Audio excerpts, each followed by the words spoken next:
Let's read this question. The question says natural selection where more individuals acquire specific character value other than the mean character value leads to.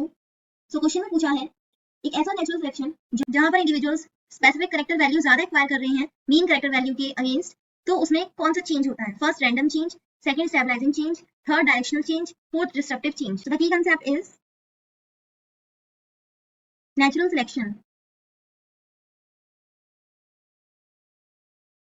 Natural selection क्या होता है? एक ऐसा process है where organisms with traits better suited to their environment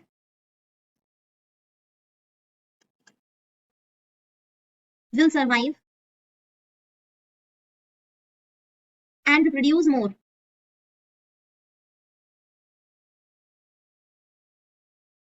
than those with less advantageous traits. इसका मतलब natural selection एक ऐसा प्रोसेस होता है जिसमें एनवायरनमेंट सिलेक्ट करता है, नेचर हमें सिलेक्ट करता है. तो वो ऑर्गेनिज्म जो एनवायरनमेंट के लिए बेटर सूटेड होंगे, सुटेबल होंगे, सारी कंडीशंस फॉलो कर रहे होंगे, उनको तो नेचर सिलेक्ट कर लेगा और वो सर्वाइव करेंगे, रिप्रोड्यूस भी करेंगे. बट जिनकी लेस एडवांटेजेस ट्रेट्स हैं, जो एनवायरनमेंट को सूट नहीं कर रहे, दे विल नॉट सर्वाइव, तो वो सर्वाइव नहीं करेंगे. सो इससे क्या होगा? फेवरेबल ट्रेट्स जो होंगी कॉमन हो जाएंगी और आगे की जनरेशन में भी वही ट्रांसमिट होंगी. और we can say survival of the fittest. जो फिट होगा वही सर्वाइव करेगा, अदरवाइज जो अनफिट होगा वो सर्वाइव नहीं करेगा. सो यही क्या होता है नेचुरल सिलेक्शन जो डार्विन ने दिया था. सो क्वेश्चन में पूछा है दैट नेचुरल सिलेक्शन जहां पर स्पेसिफिक कैरेक्टर वैल्यू के इंडिविजुअल ज्यादा हैं other than mean character value. So what is specific character value?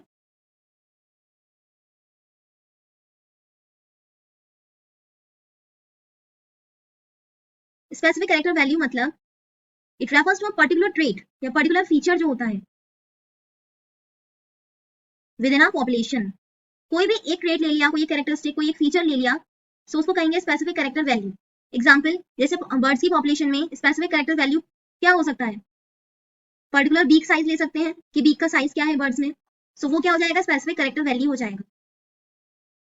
उनकी विंग की लेंथ ले सकते हैं, that will be the specific character. या फेदर का कलर ले सकते हैं. सो इसका मतलब एक पॉपुलेशन में जो इंडिविजुअल्स होंगे उनके अलग अलग बीक साइज, विंग लेंथ होगा. सो ये एक कैरेक्टर कहलाता है specific character value. And what is mean character value? Mean character value means average value of a particular trait with in a population. कि एक पॉपुलेशन में कोई भी एक पर्टिकुलर ट्रेट ले लिया, सपोज बीक साइज ले लिया, तो उसकी एवरेज वैल्यू क्या है? सो ये कैसे निकालते हैं एवरेज वैल्यू? फॉर एग्जाम्पल इसमें हम बीक लेंथ जो होती है हर बर्ड की वो मेजर कर सकते हैं और उससे उसका एवरेज निकाल सकते हैं. तो वो एवरेज क्या देगा? मीन कैरेक्टर वैल्यू देगा. एग्जाम्पल ले सकते हैं रैबिट्स का.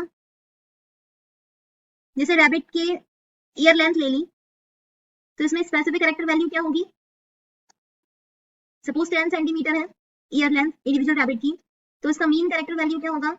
जब सारे के सारे रैबिट्स जो भी हैं पॉपुलेशन में उनकी ईयर लेंथ मेजर करी, तो हमने देखा कि कितना एवरेज आया? 8 सेंटीमीटर. तो अगर नेचुरल सिलेक्शन में rabbit with year length different from the mean, मतलब इस मीन के अलग नेचर ने सिलेक्ट किया है, और बेसिकली किससे करा है? 10 सेंटीमीटर. तो नेचर ने अगर 10 सेंटीमीटर वाले रैबिट्स को सिलेक्ट कर लिया rather than 8 सेंटीमीटर वाले को, और ये 10 सेंटीमीटर वाले सर्वाइव करेंगे एंड रिप्रोड्यूस करेंगे more than the mean character value, तो इसमें क्या होगा? ये कैसा चेंज होगा? It would be a directional change. ये डायरेक्शनल चेंज होगा जहां पर स्पेसिफिक वैल्यू ज्यादा ग्रो करेगी. बेसिकली नेचर क्या सिलेक्ट करता है, क्या फेवर करता है? एक्सट्रीम पॉइंट को करता है, वन एक्सट्रीम को करता है ऑफ अ ट्रेट, जो भी एक्सट्रीम वैल्यू होगी. रैंडम चेंज क्या होता है? ये नेचुरल सिलेक्शन में टर्म यूज नहीं होता है. ये मीन चेंजेस होते हैं जो कि बाय चांस होते हैं. It's not a natural selection. Second है स्टेबलाइजिंग चेंज. इसमें क्या होता है? नेचुरल सिलेक्शन जिसमें कि एवरेज ट्रेड्स, मीन ट्रेड्स ज्यादा सिलेक्ट किए जाते हैं. एंड डिसरप्टिव चेंज क्या होता है? इसमें एवरेज नहीं किया जाता बट बोथ एक्सट्रीम्स मेजर किए जाते हैं. इसका एग्जांपल हो सकता है डिसरप्टिव चेंज का. फॉर एग्जांपल अगर बर्ड्स हैं जिनकी बहुत ज्यादा छोटी या बहुत ज्यादा बड़ी बीक्स हैं, अगर ये बेटर है for different types of food, but जो मीडियम साइज वाली है ये किसी भी फूड के लिए सही नहीं है। सो कौन सर्वाइव करेगा नेचर में? बर्ड्स इनकी वेरी स्मॉल या वेरी लार्ज वीक्स होंगी, नॉट द मीडियम साइज। तो ये क्या करता है, दोनों एक्सट्रीम फेवर करता है rather than average. So the final answer is C, directional change. Hope you understood it well. Best of luck.